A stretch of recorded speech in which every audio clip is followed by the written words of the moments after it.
बच्चों, आपने मानव स्वास्थ्य तथा रोग के अंतर्गत इसके पहले के हिस्से में आपने संक्रामक रोग और असंक्रामक रोगों के बारे में जाना था।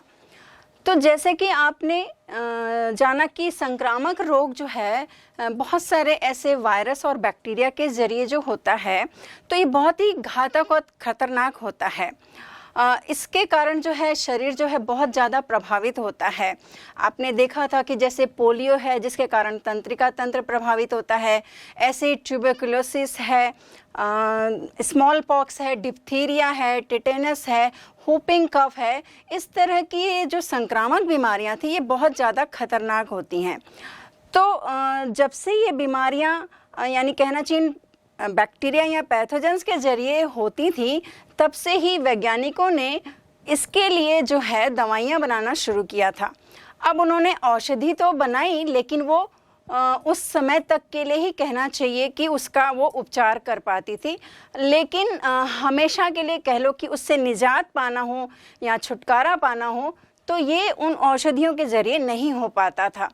तो इसी तारतम्य में वैज्ञानिकों ने इस तरह की वैक्सीन या औषधियाँ बनाई जो कि इस तरीके के जो संक्रामक रोग हैं उन पर जो है वो कंट्रोल किया जा सके, या कहना चाहिए कि उससे बचाव किया जा सके।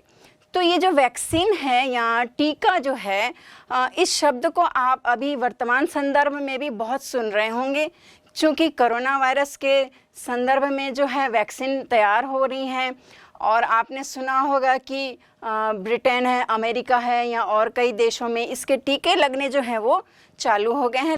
तो बच्चों, बायोलॉजी के एज ए स्टूडेंट होने के नाते आपको वैक्सीन क्या है, वैक्सीन किस तरीके से काम करती है, वैक्सीन के क्या क्या प्रकार हैं, तो इनके बारे में आपको जानना बहुत ज़रूरी है। तो सबसे पहले हम बात करते हैं बच्चों वैक्सीन की। तो वैक्सीन क्या है?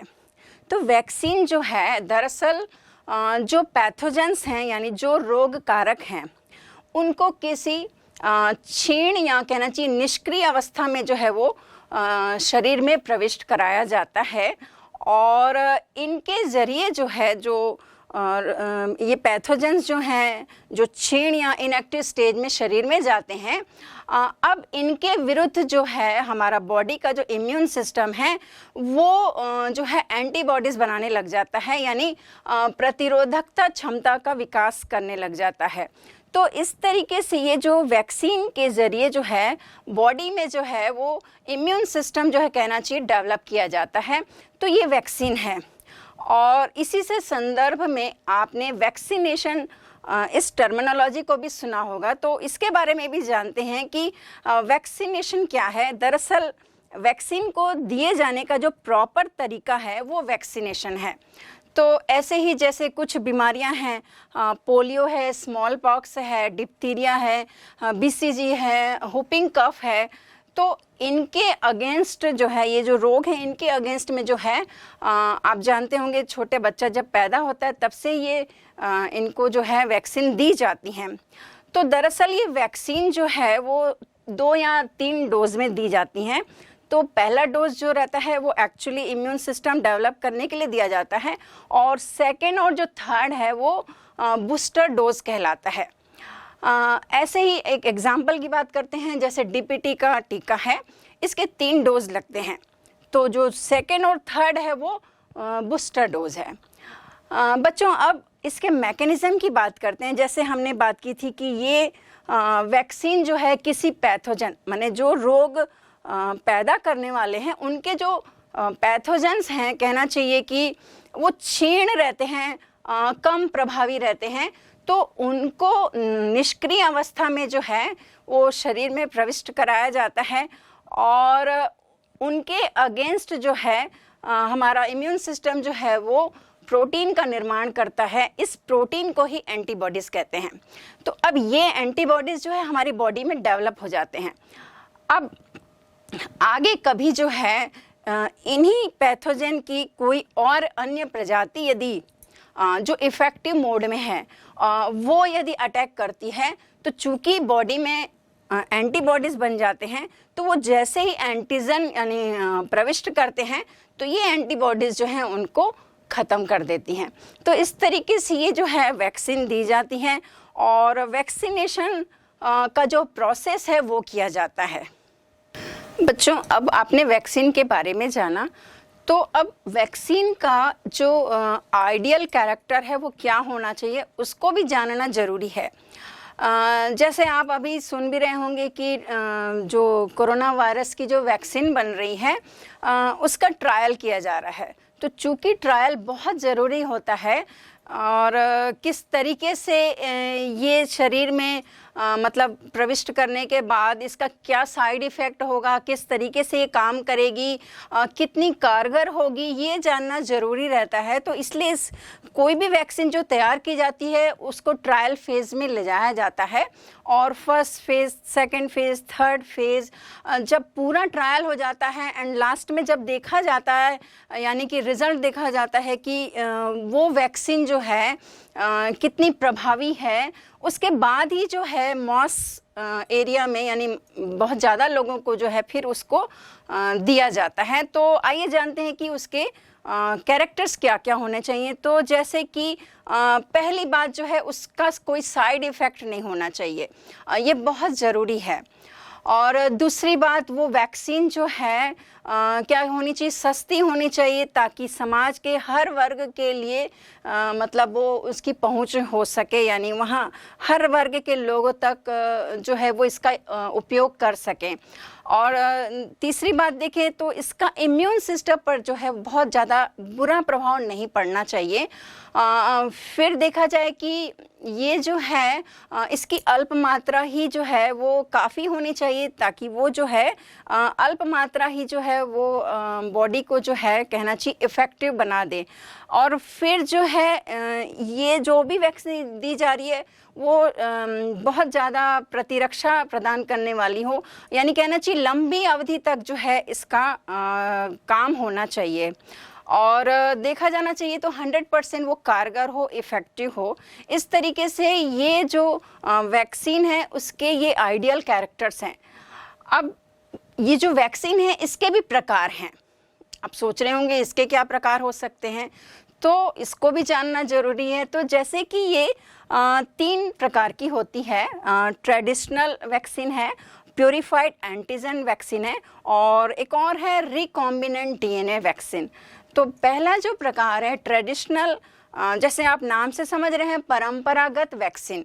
अब ये जो है जो संपूर्ण जो पैथोजन है, अब पैथोजन क्या है, जो बीमारी पैदा कर रहे हैं वो जो पैथोजन है उस ऑर्गेनिज्म को पूरा यानी उसके पूरे बॉडी को जो है वो कहना चाहिए वो लिया जाता है।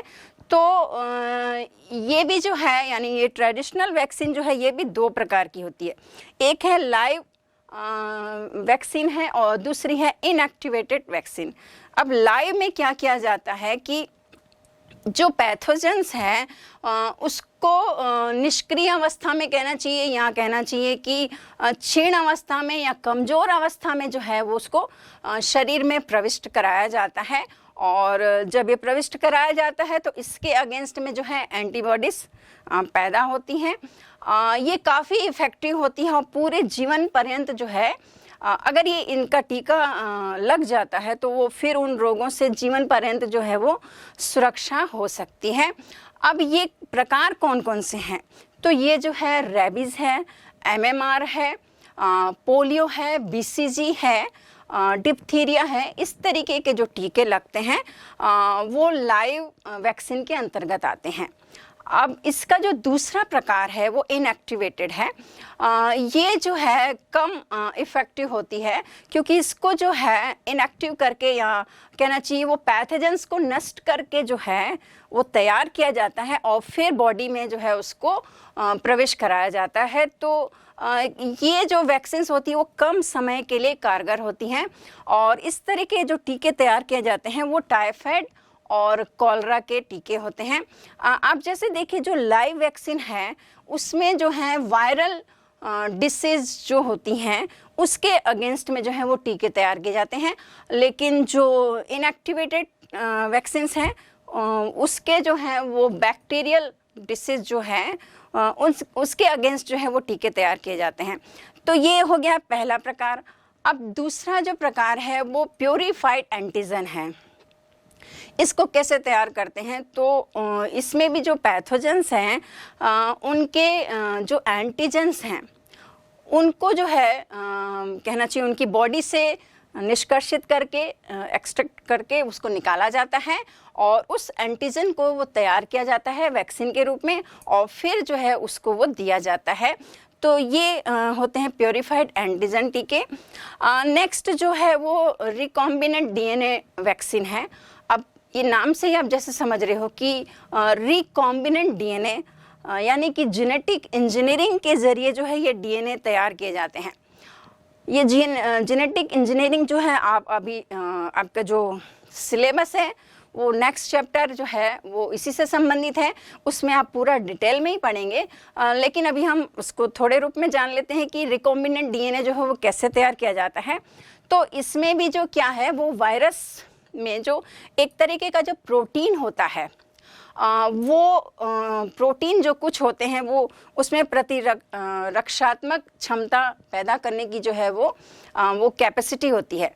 तो वायरस में इस तरीके के प्रोटीन जो बन रहे हैं उनको बनाने वाले कोई ना कोई जीन है, तो उस जीन की पहचान की जाती है और वो जीन को कहना चाहिए जीन क्लोनिंग के ज़रिए जो है वो डेवलप किया जाता है। ये प्रोसेस भी कैसे की जाती है, मान लो वो प्रोटीन पैदा करने वाला जीन की पहचान हो गई, जीन को निकाल लिया गया, तो इस जीन को जो है इश्चेरिया इकोलाई या कोई होस्ट सेल में इंट्रोड्यूस कराकर उसी की जो जीन की जो है कॉपी तैयार की जाती है और इस तरीके से ये टीके तैयार किए जाते हैं। एक और टीका है एंटीबॉडीज़ सीरम टीका है।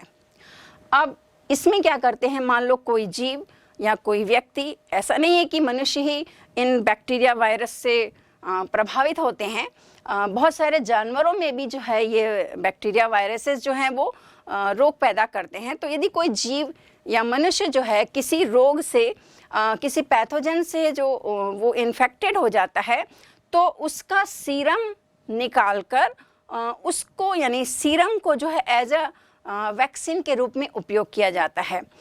तो ये जो इस तरीके जो हैं सीरम टीके कहलाते हैं और ये टीके जो हैं ये भी कहना चाहिए कि कम इफ़ेक्टिव होते हैं और इस तरह के जो भी जिसके अगेंस्ट में लगाए जाते हैं उनको बार बार लगाना पड़ता है। तो ये प्रतिरक्षा कहना चाहिए या इम्यूनिटी जो है बॉडी में कम डेवलप या कम समय के लिए जो है वो पैदा करते हैं। तो इस तरीके के जो टीके हैं वो हैं एंटी रेबिस सीरम। तो ये जो दोनों टीके हैं वो एंटी सीरम टीके हैं। एक और टीके की मैं बात करना चाहूँगी कि जैसे कि किसी को सांप काट लेता है तो सांप के काटने पर जो इंजेक्शन लगाई जाती हैं तो वो भी इसी तरह की जो एंटी विनम का टीका तैयार किया जाता है और इस मतलब जो टीके में जो है उसके अगेंस्ट जो है वो एंटीबॉडीज़ उपस्थित रहते हैं जिसके कारण जो है वो जो भी पेशेंट है वो बच जाता है।